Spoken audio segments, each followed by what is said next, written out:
कि थी केजरीवाल भ्रष्ट है, केजरीवाल भ्रष्ट है। अरविंद केजरीवाल के खिलाफ क्या मिला, मनीष सिसोदिया के खिलाफ क्या मिला, सत्येंद्र जैन के खिलाफ क्या मिला, संजय सिंह के खिलाफ क्या मिला? कुछ नहीं। मैंने केवल अपनी जिंदगी में ईमानदारी कमाई है। जितना मेरे ऊपर एफआईआर दर्ज करते हैं और मैं मजबूत होता हूँ, तो अब ये गलत आदमी से पंगा ले रहे हैं। लेकिन इन्होंने चीजों को लटकाने का, आपको जेल में डालने का एक तंत्र विकसित कर रखा है कि वो देश दुनिया के सबसे बड़े लोकतंत्र के प्रधानमंत्री, और वो अगर दो रुपल्ली के ट्रोल जैसी भाषा बोलेंगे तो इससे उनकी छवि को नुकसान होता है। तो खुश होता हूँ कम से कम मेरे नाम पे 2-2 रुपए, 4-4 रुपए या 10-10 रुपए जो भी उनका रेट होगा ट्वीट करने वालों को मिलता होगा तो अच्छी बात है। एप्स्टीन फाइल की चर्चा हो रही है पूरी दुनिया में। तो आपने सदन में मोदी जी को एक सलाह दी कि आप एप्स्टीन फाइल देखिए। एप्स्टीन फाइल क्या आपने देखी हुई थी?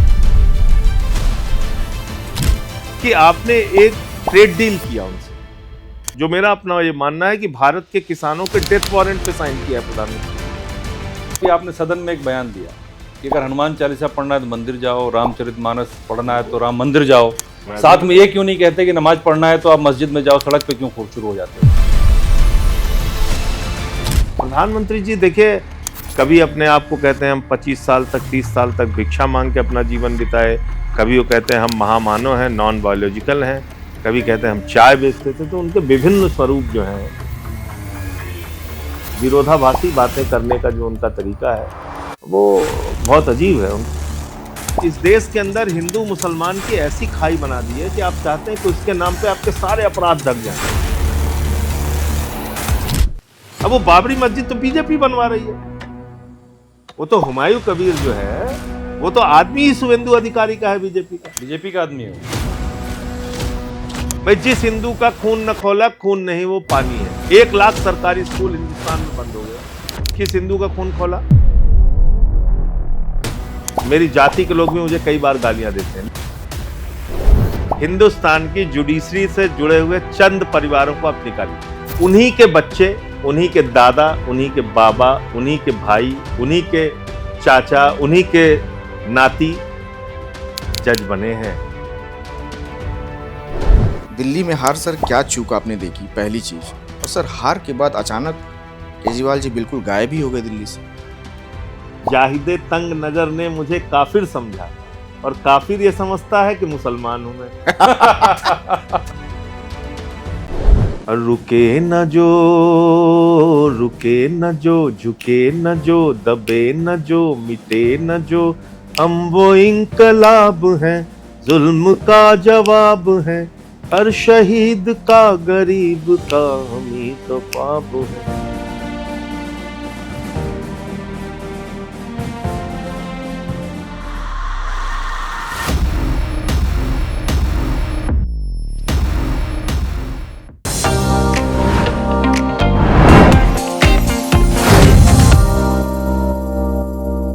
नमस्कार, पॉडकास्ट वाला पर आपका स्वागत है। मैं धर्मेंद्र द्विवेदी और मेरे साथ मेरे को होस्ट अभिषेक कुमार नीलमणि है। नमस्कार।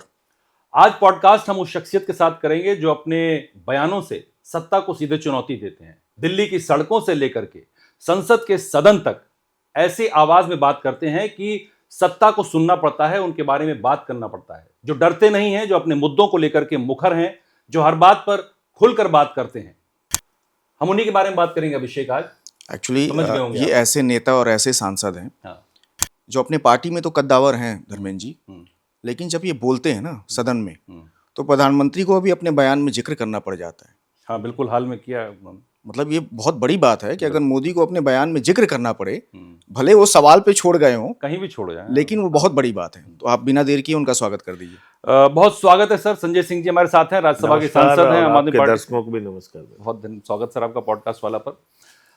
संजय जी, मैं आपसे पहला सवाल वही, जैसा अभिषेक ने कहा कि प्रधानमंत्री को भी आपको नोटिस करना पड़ता है, बोलना पड़ता है, जबकि वो जल्दी बोलते नहीं किसी पे। तो आपके साथ देश की जनता और हम भी जानना चाहते हैं, और प्रधानमंत्री मोदी भी शायद जानना चाहते हैं, ये ब्लैक ब्लैक क्या है? जब भी संजय सिंह का जिक्र आता है तो ब्लैक, कभी ब्लैकिया, कभी क्या है ये सब? देखिए, ऐसा है कि भारतीय जनता पार्टी के जो समर्थक हैं या जो उनकी ट्रोल आर्मी है, ट्विटर पे, फेसबुक पे, सोशल मीडिया पे।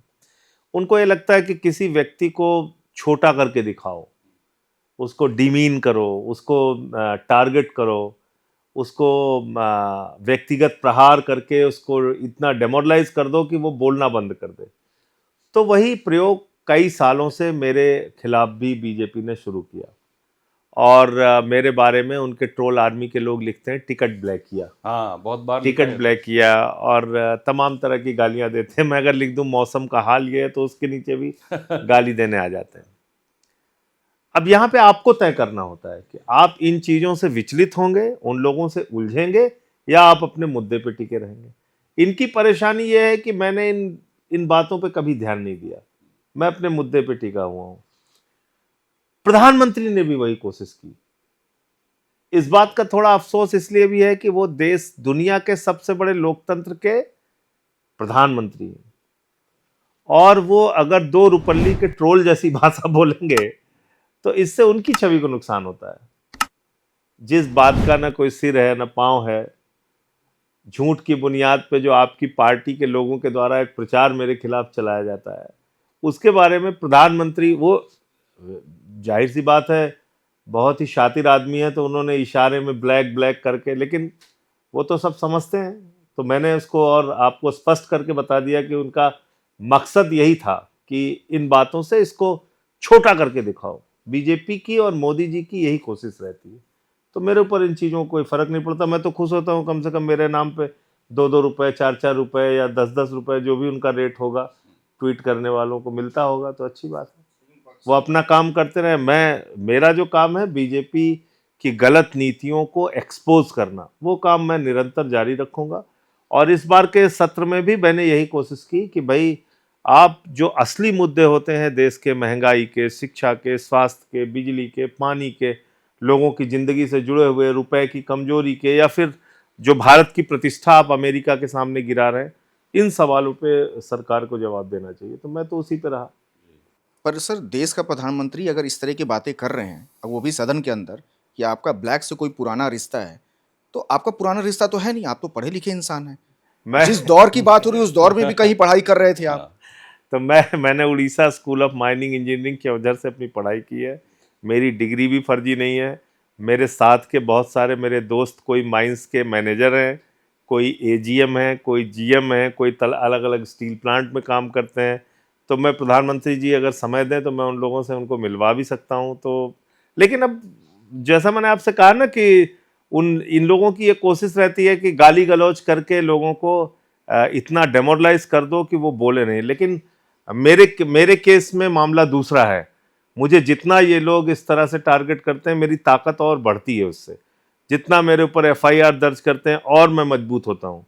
तो अब ये गलत आदमी से पंगा ले रहे हैं, फर्क नहीं पड़ता। हाँ ठीक है, करने लेकिन सर इससे फर्क पड़ा कि शराब और शीश महल, ये दो चीजें आपको, आपकी पार्टी को और आपके लोगों को मतलब डैमेज किया कहीं ना कहीं।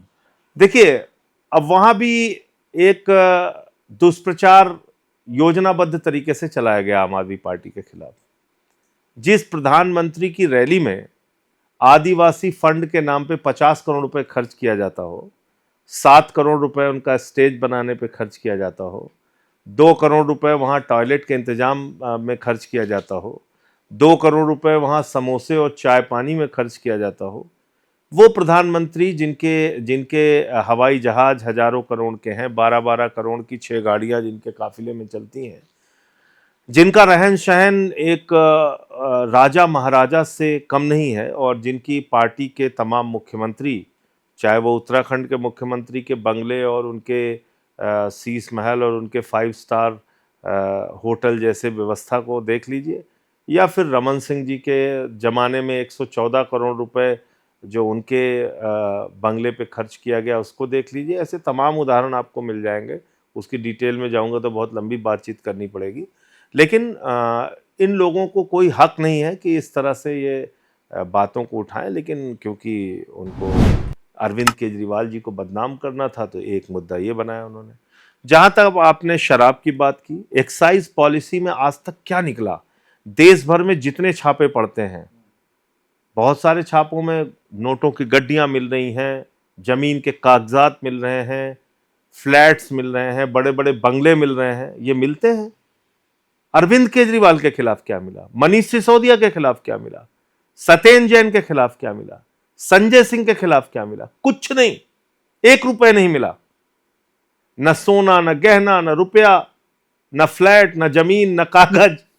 सर 17 महीने कोई ऐसे फिर भी हाँ बिल्कुल, 17 महीने नहीं, वो तो 17 साल हमें रखना चाह रहे थे। लेकिन बिना एविडेंस के कैसे रख लेगा कोई आदमी? मैं ये जानना चाहता हूँ। तो अब आप देखिए ना कि बिना एविडेंस के बहुत जीएन साई बाबा के केस में क्या हुआ, 10 साल उस आदमी को जेल में सड़ाया गया और बाद में उसकी मौत हो गई।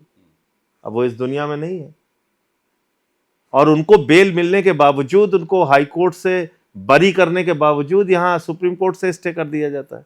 तो जिसको अभिषेक जी प्रताड़ित करना होता है, तो वो प्रताड़ित करने के लिए ये हर तरीके के अपने तंत्र को विकसित कर चुके हैं। बहुत अफसोस के साथ ये कहना पड़ेगा कि उसमें जुडिशरी भी शामिल है। तो सारे तंत्र को इन्होंने अपने साथ मिला के रखा हुआ है, वो चाहे ब्यूरोक्रेसी हो, वो चाहे जुडिशरी हो, वो सारे तंत्र को अपने साथ मिला के इन्होंने रखा हुआ है और उसके हिसाब से काम होता है। मतलब न्यायपालिका 4 तारीखें आपको अगर मिल गई, नहीं भरोसा तो करना पड़ेगा। भरोसा ना करने का, न्यायपालिका पे भरोसा ना करने का कोई ऑप्शन नहीं है। वहां पे भी बहुत सारे अच्छे लोग बैठे हुए हैं। इसलिए अगर मैं ये कहूं कि न्यायपालिका पे हमें भरोसा नहीं है तो वो शायद गलत बात होगी। लेकिन इन्होंने चीजों को लटकाने का, आपको जेल में डालने का एक तंत्र विकसित कर रखा है। झूठे मुकदमे बनाओ, फिर लोअर कोर्ट में तारीख पे तारीख लो, फिर हाई कोर्ट में तारीख पे तारीख लो, फिर कहीं आपको सुप्रीम कोर्ट से जमानत मिल गई तो मिल गई, नहीं मिली तो नहीं मिली। आप देखिए ईडी के जो पीएमएलए के कानून थे, वो अरविंद केजरीवाल, मनीष सिसोदिया, सत्येंद्र जैन और हमारे मामले के बाद कमजोर हुए हैं। इतनी सख्ती थी उस कानून में कि आपको साल, 1.5 साल, 2 साल तो कोई भी आराम से डाल सकता है और पूछताछ भी नहीं हो सकती, कुछ नहीं। लेकिन संजय जी, ये तो ठीक है कि बीजेपी अपनी एक रिवेंज, एक नैरेटिव तैयार करती है, लेकिन जिस थॉट के साथ अरविंद केजरीवाल की पार्टी का उदय हुआ, आप लोग जो आए, आपको नहीं लगता कि ऐसे मकान में रह करके ऐसी चीजें बना करके आपको सावधान रहना चाहिए था? आपने गलत किया, आप जो ग्राउंड लेवल की बात करते थे। देखिए अब इसके बारे में हमने बहुत सारी बातें पहले भी कही हैं, बात करूंगा तो बहुत लंबी होगी, लेकिन ये आपको समझना होगा कि वो कोई अरविंद केजरीवाल का निजी मकान नहीं था। और दूसरी बात, वो मुख्यमंत्री आवास उन परिस्थितियों में बना जब उनके घर में 3 घटनाएं हो चुकी थी। जहां पे वो बैठते थे, उस ऑफिस के छत गिरने से लेके, और जहां उनके माँ बाप सोते थे, रहते थे, उस कमरे के छत के गिरने तक को लेके, उसके बाद वो कंस्ट्रक्शन हुआ और मुख्यमंत्री का आवास बना। उनका कोई निजी घर नहीं था, लेकिन उसको प्रचारित किया इन्होंने, हमारे खिलाफ इस्तेमाल किया। ये कहने में कोई गुरेज नहीं। बिल्कुल प्रचार था, मतलब आप मानते हैं? सिर्फ 100%।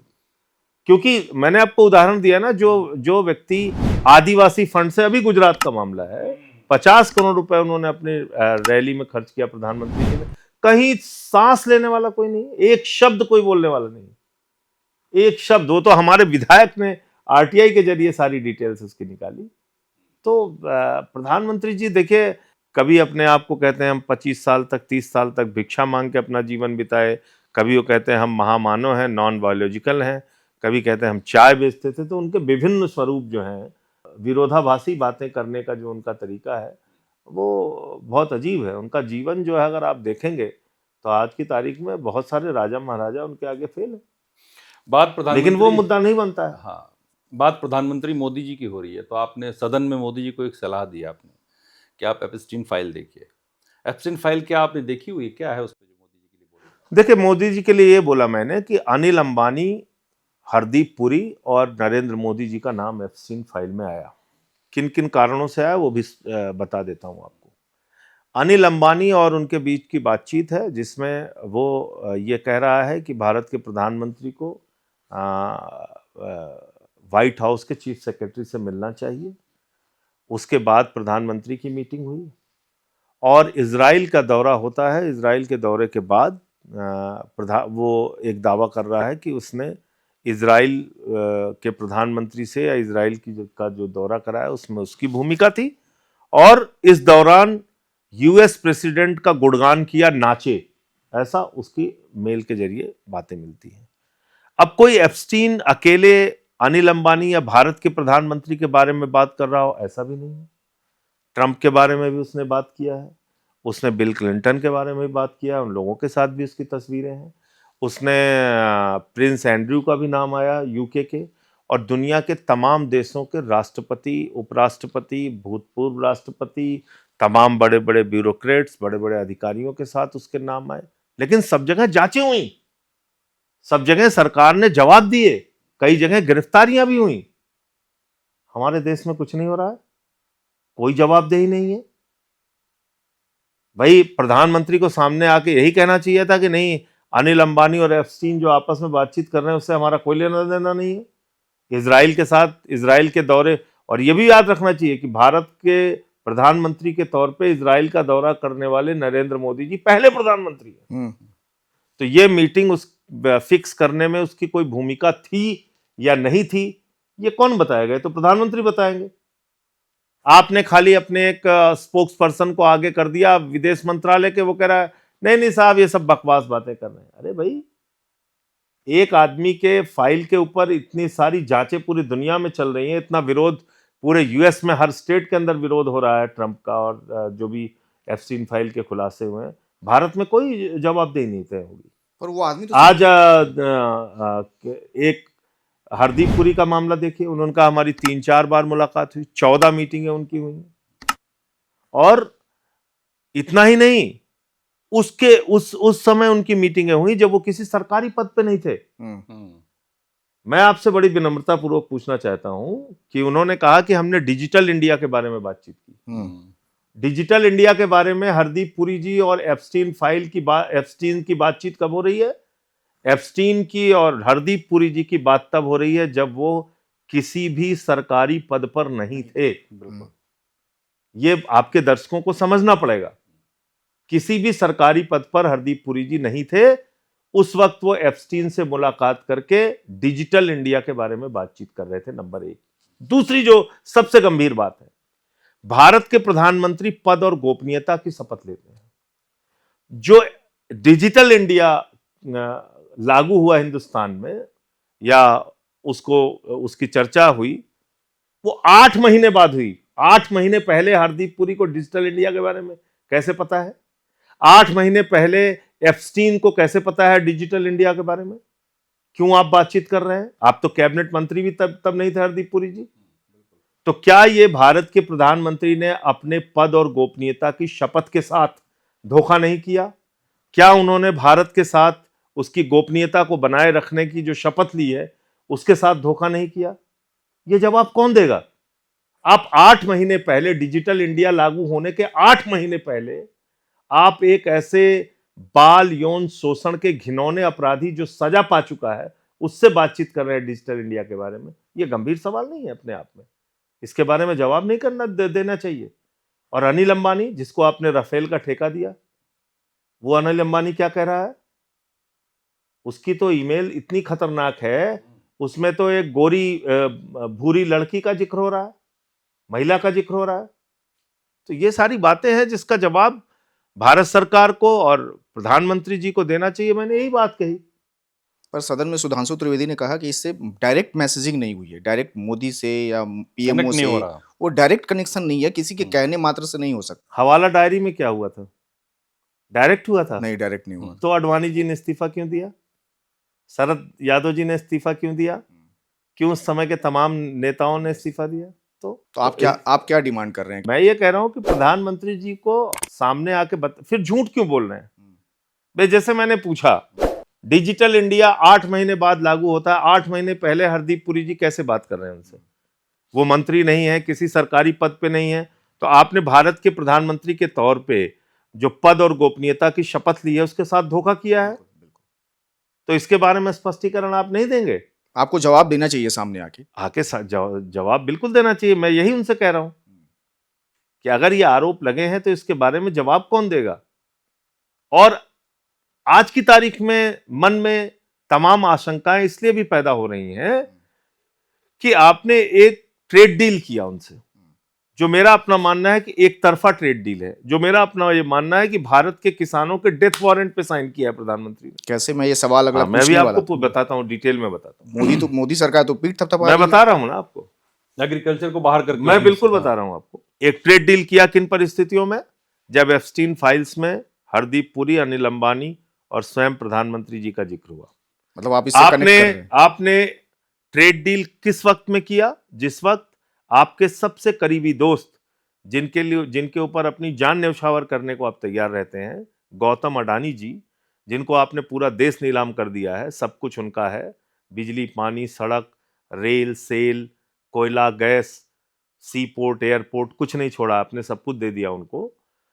तो उस दोस्त को अमेरिका में हजारों करोड़ के भ्रष्टाचार के मामले में सम्मान मिला है। उन परिस्थितियों में आपने ट्रेड डील किया यूएस के साथ, उसी समय तो किया है ना। तो मन में तमाम सवाल उठते हैं। वो सवाल क्या है, एक एक करके आपको बताता हूं।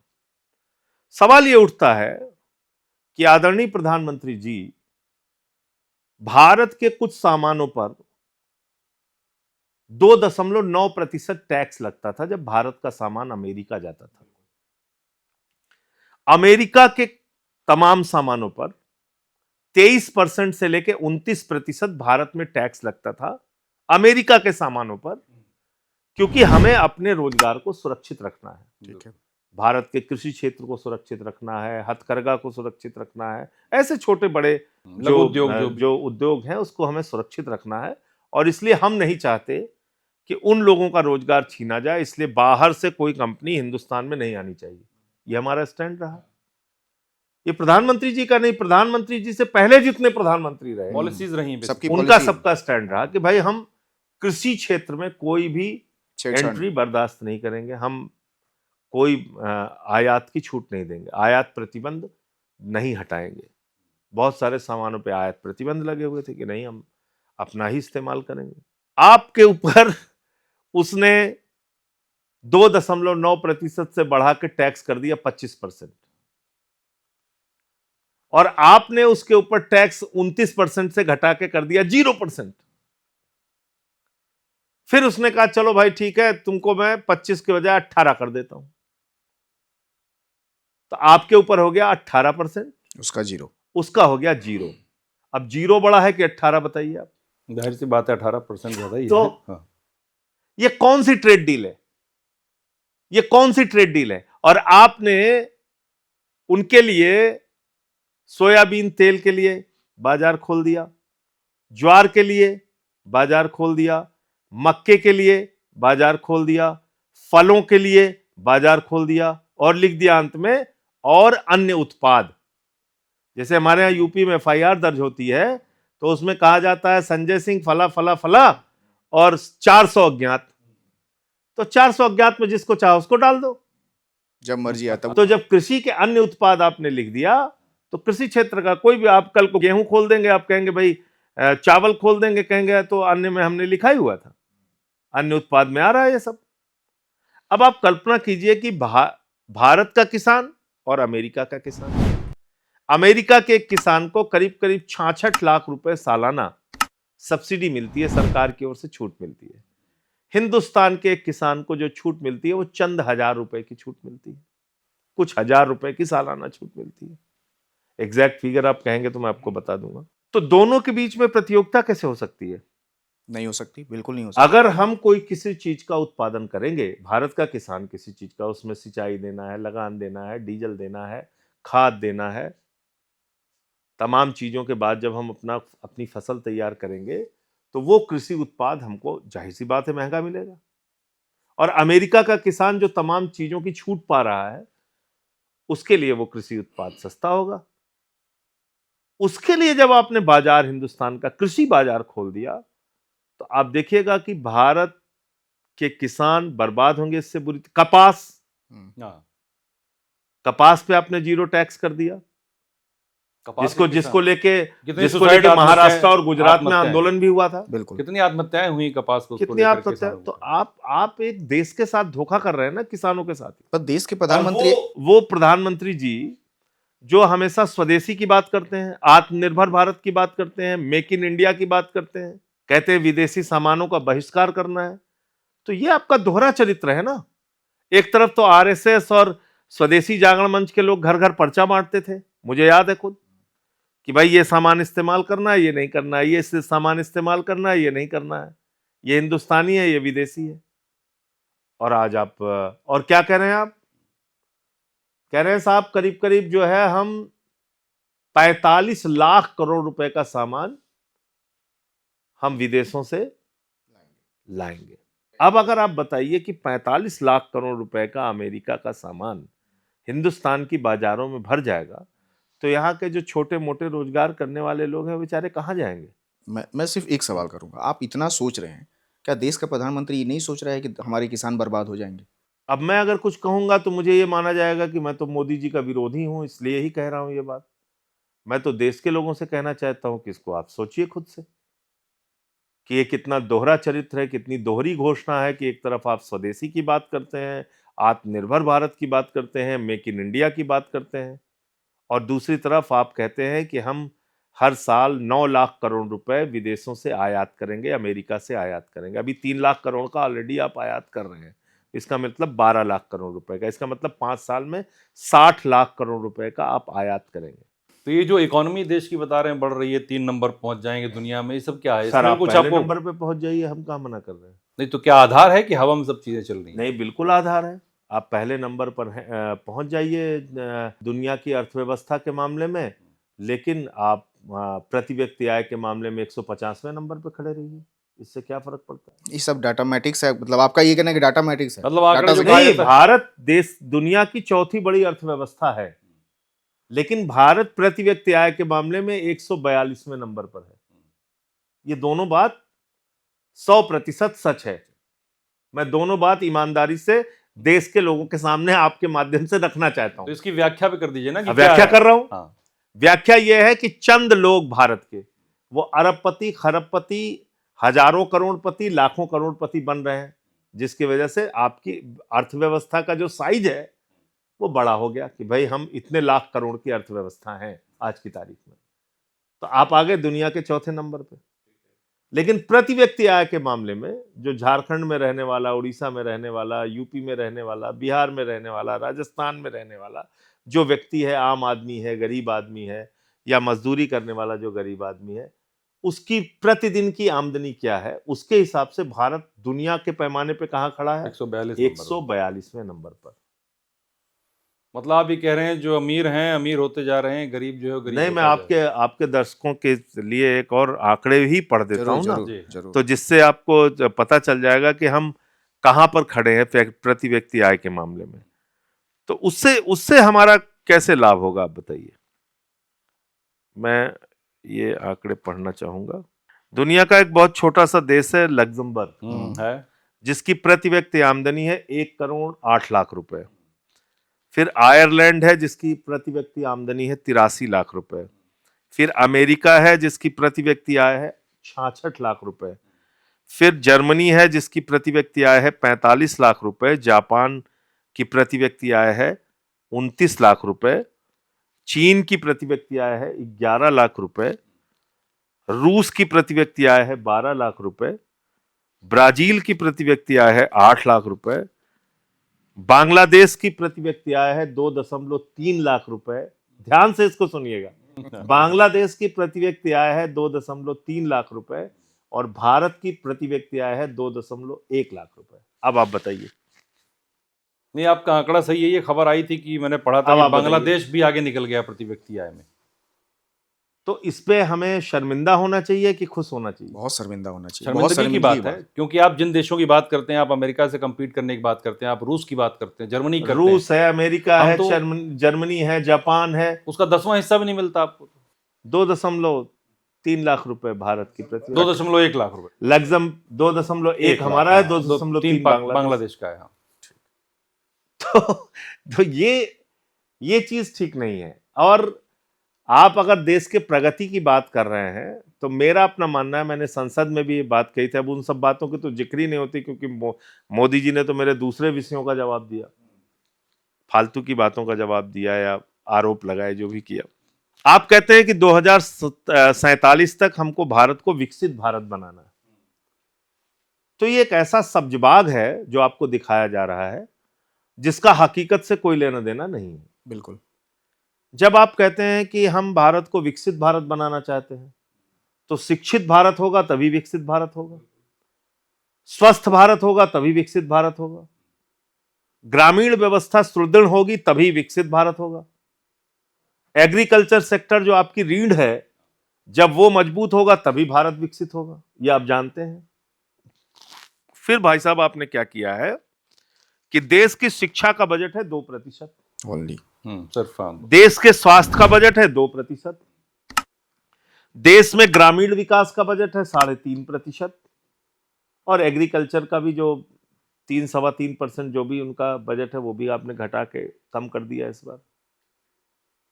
तो अशिक्षित भारत से विकसित भारत कैसे होगा, अस्वस्थ भारत से विकसित भारत कैसे होगा, अस्वस्थ ग्रामीण व्यवस्था से भारत विकसित कैसे होगा? क्या सपना है आपका? सिर्फ नारा है आपका, सपना नहीं है, पूरा नहीं करना है, सिर्फ देश के लोगों को मूर्ख बनाना है। अब 2047 और 47 में आपकी उम्र कितनी हो जाएगी? 97 साल। उस समय मान लीजिए संजय सिंह पूछने गए कि प्रधानमंत्री जी अरे विकसित नहीं हुआ भारत, तो कहेंगे तुमको अकल नहीं है, समझ में नहीं आता तुम्हें? 97 साल के बुढ़े आदमी से तुम सवाल करने आए हो कि भारत विकसित क्यों नहीं हुआ? तो ये मतलब हम अपने अंदर जरा सी भी वैज्ञानिक सोच नहीं पैदा कर रहे हैं। मूर्खतापूर्ण जितनी बातें कही जा रही हैं उसी पे सब रटे जा रहे हैं, भेड़ चाल चली जा रही है। लेकिन एक आंकड़ा दिखाया इससे क्या होता है, मतलब आपने एक इस देश के अंदर हिंदू मुसलमान की ऐसी खाई बना दी है कि आप चाहते हैं कि उसके नाम पे आपके सारे अपराध ढक जाएं। कुछ भी आप कोई चुनाव करिए, फिर बांग्लादेश से घुसपैठिया आ जाता है, और उसके बाद वहां बंगाल में बाबरी मस्जिद बनने लगती है, SIR के जरिए हमें बांग्लादेशियों को भगाना है, देखो पाकिस्तान से खतरा हो गया है, बंगाल जीतने पे पाकिस्तान में पटाखा दगेगा, दिल्ली में जीतोगे पाकिस्तान में पटाखा दगेगा, बिहार में जीतोगे पाकिस्तान में पटाखा दगेगा, ऐसी बटन दबाओ शाहीन बाग तक करंट जाए, यही चलता है। ये बात तो आप सही कह रहे हैं कि मुद्दों से हमेशा भटकाया जाता है। चुनाव में किसी मुद्दे पे बात होती है? आप बताइए। कभी नहीं होती। बंगाल में चुनाव में क्या चर्चा हो रही है इस वक्त? क्या चर्चा हो रही है? वहां चर्चा हो रही है एक हुमायूं कबीर पैदा हो गया है जो शुभेंदु अधिकारी का आदमी है बीजेपी का, वो बाबरी मस्जिद बना रहा है, उसको लोग लाखों लोग जा रहे हैं ईंटा देने, और यहाँ उत्तर प्रदेश से भी और उत्तर प्रदेश से लोग जाएंगे उसको रोकने के लिए। योगी जी ने भी कहा, उस पर बयान दिया था। फिर हमारे 56 इंची जाएंगे, वो कहेंगे एक ईंट नहीं रखने दूंगा, खूनम खून लालम लाल हो जाएगा, यही सब चलेगा। तो बंगाल के विकास के मुद्दे कहां चर्चा में आएंगे? बंगाल के उत्थान के मुद्दे कहां चर्चा में आएंगे? देश और बंगाल की प्रगति का मुद्दा कहां चर्चा में आएगा? नहीं आएगा, क्योंकि तब आपको बताना पड़ेगा कि आपने कितना शेयर बंगाल को देना था और दिया, वो आप बताना नहीं चाहते। आपने उनका मनरेगा का पैसा कितना देना था, कितना रोका, इसका जवाब आप देना नहीं चाहते। तो सबसे अच्छा क्या है? देखो बाबरी मस्जिद बन रही है, चलो चलना है, रोकने चलना है। अब वो बाबरी मस्जिद तो बीजेपी बनवा रही है, वो तो हुमायूं कबीर जो है वो तो आदमी ही शुभेंदु अधिकारी का है, बीजेपी का आदमी है वो, 100% बीजेपी का आदमी है। अभी ललकारा चलेगा, उधर से वो गिरिराज सिंह कुछ बोलेंगे, फिर उधर से वो भागवत जी कुछ बोलेंगे, फिर हमारा 56 इंची कुछ बोलेंगे, यही सब चलेगा। फिर योगी बाबा कुछ बोलेंगे, तो क्या जनता चलेगी? तो क्या जनता मूर्ख है? जनता को नहीं दिखाई देता कि क्या हो रहा है? देखिए, अपने दिमाग का ताला लोगों को खोलना पड़ेगा। बंद है अभी। मैं इस शब्द का तो इस्तेमाल नहीं करूंगा जो आप कह रहे हैं, लेकिन अपने दिमाग का ताला लोगों ने बंद कर रखा है। उनके दिमाग में उनकी जिंदगी से जुड़े हुए जो मुद्दे हैं वो घुसने ही नहीं पा रहे हैं, क्योंकि एक हम लोगों ने अपने जीवन में सुना इलाहाबाद विश्वविद्यालय, लखनऊ विश्वविद्यालय, अलीगढ़ मुस्लिम विश्वविद्यालय, बनारस हिंदू विश्वविद्यालय, अवध विश्वविद्यालय, गोरखपुर विश्वविद्यालय, लेकिन मोदी जी जब से आए इस देश में व्हाट्सएप विश्वविद्यालय शुरू हो गया है, सबसे खतरनाक विश्वविद्यालय। वहां से ऐसा ऐसा ज्ञान मिलता है कि जिसको पढ़ के और सुन के आप मूर्छित हो जाएंगे अगर थोड़ा भी समझदार है तो। उस विश्वविद्यालय में ज्ञान आता है कि सिकंदर जब बिहार में आया था तो बिहारियों ने मार के भगाया था। बिहारी कह रहे हैं भैया सिकंदर कभी बिहार में नहीं आया, तो पहुंचा ही उस नहीं। विश्वविद्यालय में ज्ञान मिलता है कि संत कबीर जी, बाबा गोरखनाथ जी, बाबा गुरु नानक देव जी एक साथ मीटिंग करते थे, तो पता चला उनके जीवन काल में ही लंबा अंतर है। उस विश्वविद्यालय में ज्ञान मिलता है नाली के गैस से चाय बना लो, मौसम खराब रहेगा तो रडार में नहीं आएगा, हमला कर दो। तो यही सब चल रहा है इस देश में। तो इसलिए वैज्ञानिक सोच अपने अंदर पैदा करनी पड़ेगी, थोड़ा दिमाग का, और खासतौर से नौजवानों को देख के मैं दुखी होता हूं, जिनके कंधों पर जिम्मेदारी, आज उनको कहां पहुंचा दिया। बेरोजगारों की इतनी बड़ी फौज खड़ी हो गई इस देश में, अग्निवीर जैसी योजना आप लेके आ गए, भारत माता की सुरक्षा के साथ आपने समझौता किया, 4 साल के लिए आपने सेना का जवान बना दिया। सही बात।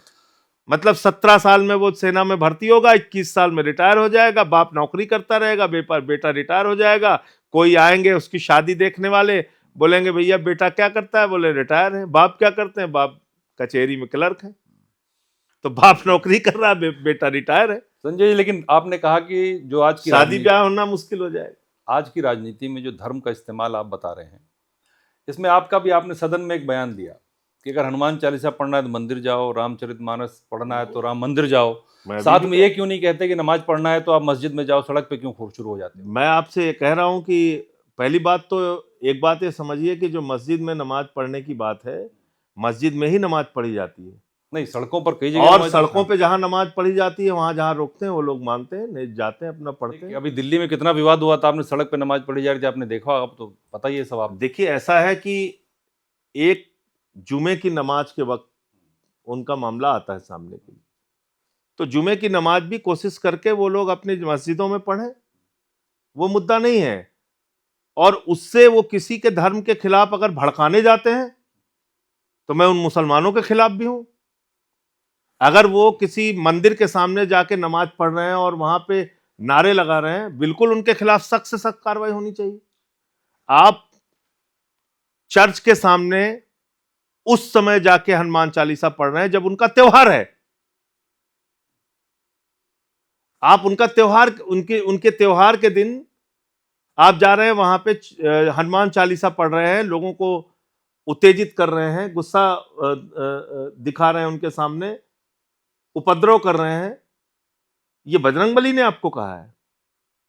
भाई हनुमान जी के मंदिर में जाइए, हनुमान चालीसा पढ़िए। आप रामचरितमानस का पाठ करना है, आप राम जी के मंदिर में जाइए।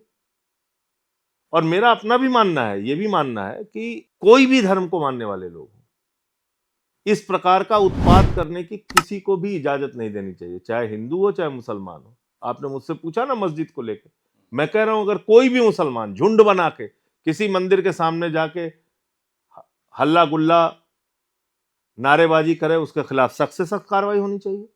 लेकिन आपके उस बयान में जिक्र होना चाहिए ना कि नमाज पढ़नी तो वही मस्जिद में पढ़े जाकर के। ये अगर कोई एक घटना आप बताइए कहां पे मस्जिद के जो क्या कहते हैं मुसलमान जाके मंदिरों के सामने हंगामा करते हैं और मैं ना बोलूं तो नहीं, पर सड़क को तो जैसे मैंने आपको अभी बाबरी मस्जिद का जिक्र हुआ, मैंने उसमें बोला कि जो मुसलमान हुमायूं कबीर का साथ दे रहे हैं गलत कर रहे हैं, खुलकर बोला। नहीं, मंदिर तो नहीं कह सकते कि मंदिर के सामने करते, पर सड़क तो घेरते हैं, कई बार सड़क घेरते हैं, कई बार प्लेन में बैठ जाते हैं, कई बार ट्रेन में बैठ जाते हैं। देखिए ऐसा है कि उनकी 5 वक्त की जो नमाज होती है उसके लिए कोई ऐसा नहीं है कि जब आप खुद ही कह रहे हैं कि ट्रेन में भी पढ़ लेते हैं, प्लेन में भी पढ़ लेते हैं। आज की तारीख में आपको, आप चलिए तो देखिए, हमारे हिंदू भाई भी लोग जाते हैं झुंड के झुंड बना के, वो अपना पाठ करते हुए रेलवे में भी सफर करते हैं, हवाई जहाज में भी सफर करते हैं, जाते हैं। सवाल उसका नहीं है। आप इन चीजों से मैसेज क्या देना चाहते हैं? अगर दूसरे धर्म के लोगों को आप सम्मान हिंदुस्तान में नहीं करेंगे तो आप क्या उम्मीद करते हैं कि आपको कनाडा में और यूएस में और यूके में और दूसरे देशों में जो हिंदू भाई हमारे रह रहे हैं उनको सम्मान मिलेगा? नहीं मिलेगा। अगर आप चर्च में जाके तोड़फोड़ करेंगे और आप ये उम्मीद करेंगे कि हमको जो यूएस में हिंदू रह रहे हैं और यूके में रह रहे हैं वहां सम्मान मिलेगा, नहीं मिलेगा। अभी दीपावली में यूएस के अंदर कितना विरोध हुआ हमारे हिंदू भाइयों का, आप पता कर लीजिए। और क्या इसके पहले होता था? नहीं होता था, अभी हुआ। डेनमार्क में हमारे लोगों का विरोध हुआ, ऑस्ट्रेलिया में हमारे लोगों का विरोध हुआ, न्यूजीलैंड में हमारे लोगों का विरोध हुआ। तो क्या इसकी चिंता हमें नहीं करनी चाहिए कि क्यों विरोध हो रहा है? कोई ना कोई तो बांट रहा है ना फिर देश को। फिर आप यही कहना चाह रहे हैं कि देश बढ़ रहा है। देखिए एक बात आप समझिए, प्रधानमंत्री भारत में कपड़ा देख के मुसलमान को पहचान लेते हैं, ये उनका। लेकिन जहां पर दुबई में और कतर में एकदम कपड़ा साफ साफ पहने रहते हैं, बताते हैं कि हम मुसलमान हैं, सेख वाला कपड़ा ही पहने रहते हैं, वहां तो देखिए बढ़िया से वो गले लगाते हैं, वहां तो इतर महकता रहता है उनको, वहां तो मस्जिद में भी जाते हैं, वो कतर की मस्जिद में जाते हैं, उनको कोई समस्या नहीं है। तो सब कुछ आप अपनी राजनीति के लिए कर रहे हैं ना भाई। जिस हिंदू का खून न खौला, खून नहीं वो पानी है। 1 लाख सरकारी स्कूल हिंदुस्तान में बंद हो गए, किस हिंदू का खून खौला? अस्पतालों में मोमबत्ती में ऑपरेशन हो रहा है, बेरोजगारों की इतनी लंबी फौज खड़ी हुई, किसी हिंदू संगठन का खून? कोई आरएसएस, बीजेपी, विश्व हिंदू परिषद या बजरंग दल के लोगों को आपने देखा बयान देते हुए? नहीं, बिल्कुल नहीं लड़ते हैं। तो सेलेक्टिव अप्रोच है। इसका मतलब कि बीजेपी के द्वारा प्रायोजित, पोषित, संरक्षित ये संगठन है जो चाहते हैं कि देश के अंदर नफरत फैलाया जाए और जिससे बीजेपी का एजेंडा पूरा होता हो वही काम करो। तो ये चर्च पे हल्ला करने वाले लोग, मस्जिद के सामने हल्ला करने वाले लोग, ये इनको संरक्षण प्राप्त है सरकारों का। मैं ये कहने की कोशिश कर रहा हूं। और आप अगर अपने देश में, आपकी महिला अध्यक्ष बीजेपी की जबलपुर में एक दिव्यांग महिला जो आंखों की रोशनी नहीं जिसके पास, उसकी छोटी सी बच्ची को जाके झिझक के उसके साथ झगड़े करते हुए ये कहेगी कि तू इससे धंधा कराने लेके आती है, चर्च के अंदर घुस के बोलेगी, तो इससे दुनिया में आप भारत की छवि बना नहीं रहे हैं, आप इससे विश्व गुरु नहीं बन रहे हैं। और एक बात और आपको मान के चलना पड़ेगा कि अगर आपकी आबादी सबसे ज्यादा है, आप बड़े भाई हैं, तो आपको अपने से जो कम संख्या वाले लोग हैं, जो आपके हिसाब से माइनॉरिटी हैं, तो उनके प्रति आपको एक लगाव दिखाना पड़ेगा, तब ये देश मजबूत होगा। तो फिर और अपने घर के अंदर भी, और आप किसी के भी सगे नहीं दिखते हैं, क्योंकि अभी आपने देखा कि किस तरह से यूजीसी के मामले में पूरे देश में भारतीय जनता पार्टी ने दलित, पिछड़े, आदिवासी को एक तरफ खड़ा कर दिया और देश के सवर्णों को एक तरफ खड़ा कर दिया, उनके बीच में झगड़ा करा दिया। ये तो मैंने इसका समाधान बताया था संसद में, उसकी भी चर्चा प्रधानमंत्री जी ने नहीं की। आपने शुरुआत उसी सवाल से की है, तो इसलिए मुझे बार बार बताना पड़ता है। मैंने प्रधानमंत्री जी के लिए एक सुझाव दिया था सदन में कि भैया अगर आपकी नीयत साफ थी तो आपको कुछ नहीं करना था। हर विश्वविद्यालय में आप 2 तरह की कमेटी बनाते। एक कमेटी वो जो जाति आधारित भेदभाव को देखती, और दूसरी कमेटी वो जो किसी प्रकार के भेदभाव को देखती। ना सवर्ण चिल्लाता, ना दलित पिछड़े चिल्लाते, लेकिन आपकी नीयत थी झगड़ा कराओ। तो ये जो भारतीय झगड़ा पार्टी बन गई है भारतीय जनता पार्टी, इससे सावधान रहना पड़ेगा। जिस चीज में देश की प्रगति होती हो हम साथ खड़े हैं आपके, लेकिन आप काम वो कीजिए देश की प्रगति वाला, देश में लड़ाने वाला काम आप करेंगे, आपके खिलाफ हम खड़े रहेंगे। तो अब इसमें कौन लड़ा रहा है जब आप ये कह रहे हैं कि वीसी जो है 45 है टोटल यूनिवर्सिटीज में, उसमें 38 सवर्ण और 7 लड़ा रहे हैं? ये कौन लड़ा रहा है? क्या ये मैं लड़ा रहा हूं? नहीं लड़ा नहीं रहे हैं आप, लेकिन फिर ये क्या जरूरत है बोलने की? अब आप ये भी तो बंटवारा ही है ना, वीसीज को भी अगर बांट रहे हैं तो बंटवारा कर रहे हैं। एक चीज अब मैं ये पूछ रहा हूं आपको, 80%, 85% की आबादी में आपको योग्य लोग नहीं मिले, पर आरक्षण नहीं है वीसीज में, आपको भी पता है। मैं यही तो आपसे कह रहा हूं कि न्याय करने की व्यवस्था जब आपके हाथ में है, हाँ। और आप ये दावा कर रहे हैं कि हम दलितों पिछड़ों के सबसे बड़े हितैषी हैं, तो मैंने ये बताने की कोशिश की कि आप हितैषी नहीं है दरअसल। पर इसमें गलत क्या है? अरे फिर आप यही बात कर रहे हैं, फिर बांटने वाली बात तो हो रही है ना, गलत क्या है? मैं ये कह रहा हूं कि 45 वीसी में से अगर 38 वीसी है तो ये आंकड़ा है ना, सच्चाई का आंकड़ा है, कोई झूठ तो नहीं है। नहीं, बिल्कुल नहीं। और वो करने का अधिकार किसके पास था? सरकार के पास था। तो सरकार के हाथ में जब न्याय की व्यवस्था है और वहां आरक्षण नहीं है, जो बात आप कह रहे हैं बिल्कुल सही है, तो आपने क्या किया? आपने वहां पे ओबीसी, एससी, एसटी को मौका नहीं दिया। ये बताने की मैंने कोशिश की, जो आपको मौका देना चाहिए था। पर उसमें गलत क्या है? वीसीज क्या गलत कर रहे हैं? आप केवल वीसी का आंकड़ा उसमें न्याय आपके फैसले में नहीं दिखता है। अन्याय दिख रहा है। अन्याय नहीं दिखता है। कैसे अन्याय हो गया? क्योंकि आप समाज की भागीदारी के हिसाब से उनको प्रतिनिधित्व तो नहीं दे रहे हैं। तो संजय, उसमें एलिजिबिलिटी और क्राइटेरिया भी तो हो सकता है, किसी का टैलेंट भी हो सकता है। अब फिर वही बात, अब आप आ गए, यही तर्क तो वर्षों से लोग देते आ रहे हैं। नहीं, तर्क नहीं, मैं आपसे ये जानना चाहता हूं, मैं जानकारी चाह रहा हूं। मैं छत्री हूं, मैं कोई ऐसी बात नहीं आपसे करूंगा कि जिसको कि आप दूसरे, मैं अब तो न्याय की बात आपसे करूंगा। बिल्कुल ठीक है। मेरी जाति के लोग भी मुझे कई बार गालियां देते हैं, लेकिन मैं ये मानता हूं कि गाली सुनने का जोखिम उठाना चाहिए अगर आपको सच बात कहनी है। तो मैं सच बात आपके सामने रखना चाहता हूं। क्या इस देश में यह व्यवस्था नहीं रही कि तालाब में दलितों को पानी पीने की इजाजत नहीं है? हार रही है। क्या इस देश में ये व्यवस्था नहीं रही कि मंदिर में प्रवेश करना वर्जित है? बिल्कुल रही। क्या इस देश में ये व्यवस्था नहीं रही है कि दलितों को गले में हांडी बांध के घूमना होगा, पीछे झाड़ू बांध के घूमना होगा? एक मनुष्य के साथ आपने जानवरों से ज्यादा बदतर व्यवहार किया है, ये इतिहास का सच है। दूसरी बात पे आप आ जाते हैं। आपके इस सामाजिक भेदभाव के कारण समाज का अगर एक बड़ा वर्ग, चाहे वो दलित है, आदिवासी है, पिछड़ा है, अगर वो पीछे रह गया है तो उसको आगे लाने की जिम्मेदारी किसकी है? सरकार की है, आपकी है। क्योंकि आपने इस देश के सवर्ण जाति के लोगों ने इस देश की सत्ता पर लंबे समय तक राज किया है, और अगर आप ईमानदारी से ये महसूस कर रहे हैं कि दलितों, पिछड़ों के साथ, आदिवासियों के साथ अन्याय हुआ है, तो उनको आगे लाने की जिम्मेदारी आपकी है। और इसीलिए जब देश का संविधान लिखा गया, उसमें तो सवर्ण भी थे, दलित भी थे, पिछड़े भी थे, तो सबकी सहमति से जो संविधान बना, उसमें व्यवस्था की गई कि भाई हम इनको आरक्षण की व्यवस्था नौकरियों में और संसदीय व्यवस्था में, चुनावों में देकर इनको आगे लाने का काम करेंगे।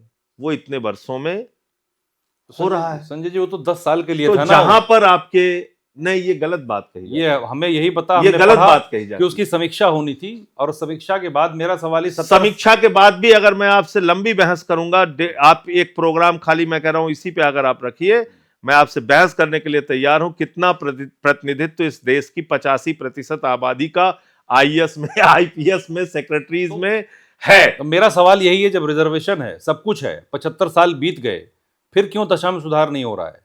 कौन रोक रहा है? जब लीगल सिस्टम बना हुआ है उसको, तो कौन रोक रहा है? 75 साल अब 75 साल हो गए। अगर मैं आपसे पलट के ये कहूं कि इस देश में ओबीसी और एससी एसटी के लिए जो पद आरक्षित हैं विश्वविद्यालयों में, उसमें 75% पद जानबूझ के खाली रखे गए।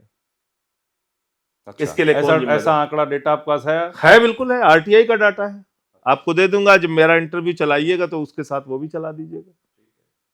चला देंगे, हमें क्या। क्यों खाली रखा गया है, आपको क्या लगता है? नहीं तो जानबूझ के किया गया है ना, जानबूझ के किया गया है। नॉट फाउंड सुइटेबल की एक कैटेगरी है, उस कैटेगरी में डाल देते हैं। देखिए, कई तरीके से खेल चलता है, और मेरा अपना ये मानना है कि सबको, अगर आप चाहते हो कि भाई देश आगे बढ़े, तो देश के अंदर सब आते हैं, और सबकी समस्याएं क्या है उसके हिसाब से आपको एड्रेस करना पड़ेगा ईमानदारी के साथ। अपना फायदा नुकसान तक अगर आप सीमित रहेंगे तो आप फिर समाज का भला नहीं कर पाएंगे। नहीं संजय जी, मैं ये अगर आप देश के फायदे और भाईचारे और आपसी एकता को बना के चलना चाहते हैं, तो फिर आपको सबके इंटरेस्ट को एड्रेस करना पड़ेगा। कौन सा समाज किस पीड़ा से ग्रसित है आज की तारीख में, वो देखेंगे ना आप। पीड़ा ये कैसे डिसाइड होता है? पैसे से ना, आर्थिक से। हम क्यों नहीं आरक्षण खत्म करके जिस तरीके की जाति वाली आरक्षण है। पा तो गए भैया, आप लोग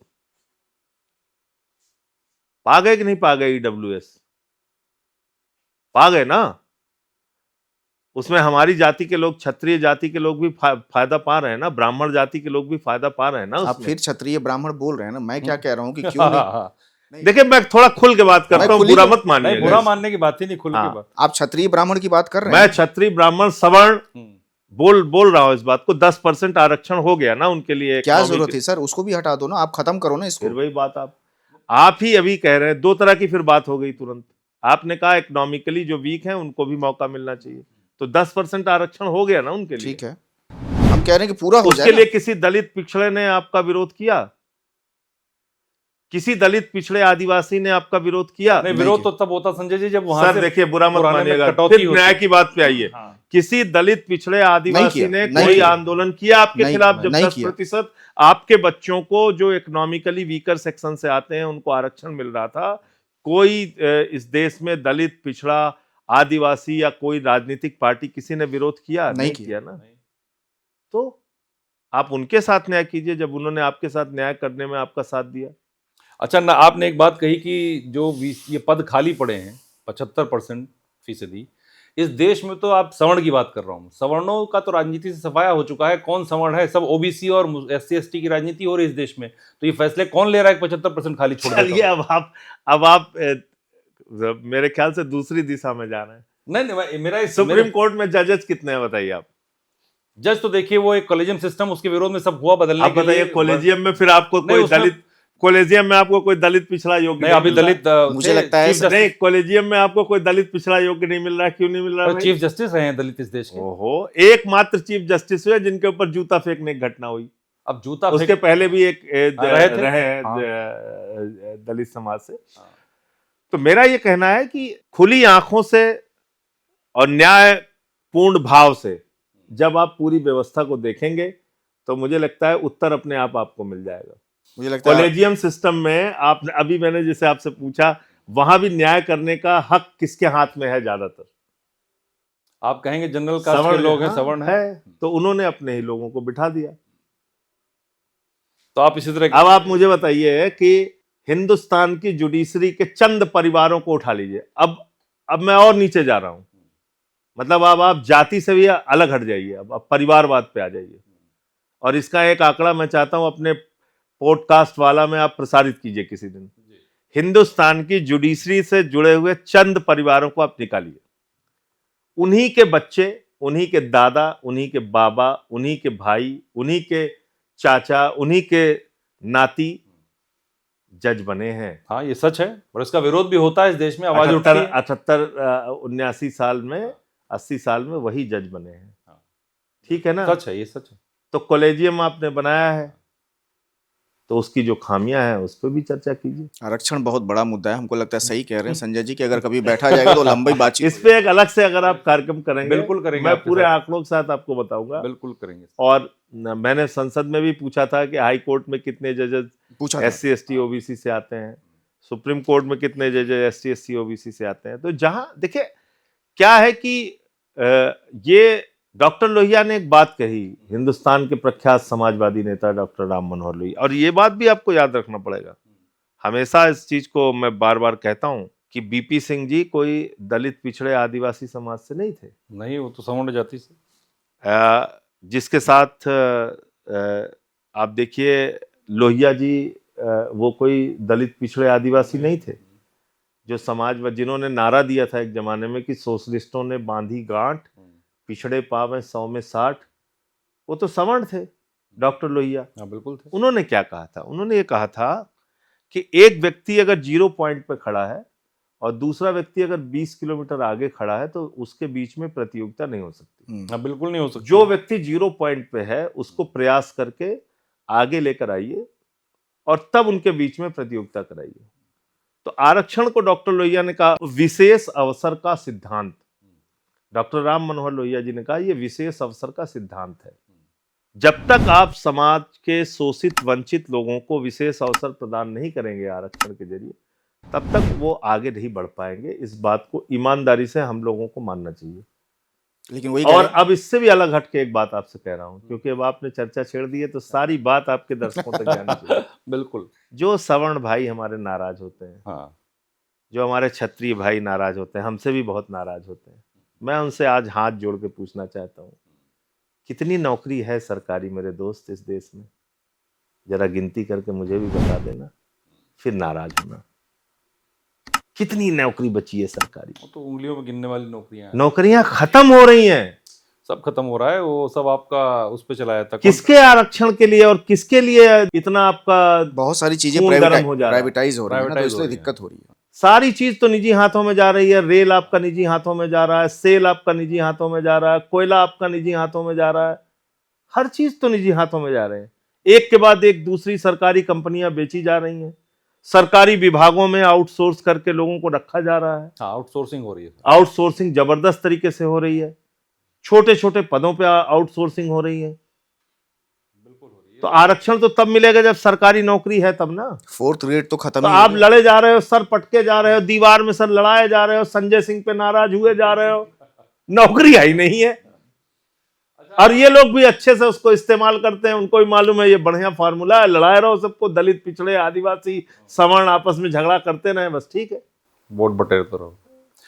आपके एक बयान सुना, उसके उस बयान से लगता है कि आप विकास विरोधी हैं क्या? काशी कॉरिडोर बना, आपने उसका विरोध किया, आपको रास नहीं आया? क्यों? अच्छा नहीं है वो? अगर कोई चीज बदल रही है, कुछ बेहतर हो रहा है। देखिए ऐसा है, आप कहाँ के रहने वाले हैं? मैं माफ प्रयागराज का। प्रयागराज के रहने वाले हैं। आप कहाँ के रहने वाले हैं? जहाँ की चर्चा हो रही है। काशी के। काशी में लोग क्यों आते थे? मैं बचपन से वहां जा रहा हूँ। गलियां देखने वहां की आप कह रहे हैं? देखने, घाट देखने, हाँ। वहां की पुरातन संस्कृति को देखने। काशी में बड़ी बड़ी बिल्डिंग देखने नहीं आता है जर्मनी वाला आदमी। Germany, France, Japan, China, America और इंग्लैंड में हमसे आपसे ज्यादा बड़ी बड़ी बिल्डिंग और तकनीकी और मेट्रो घूम रही है। वो देखने थोड़ी आते थे काशी में।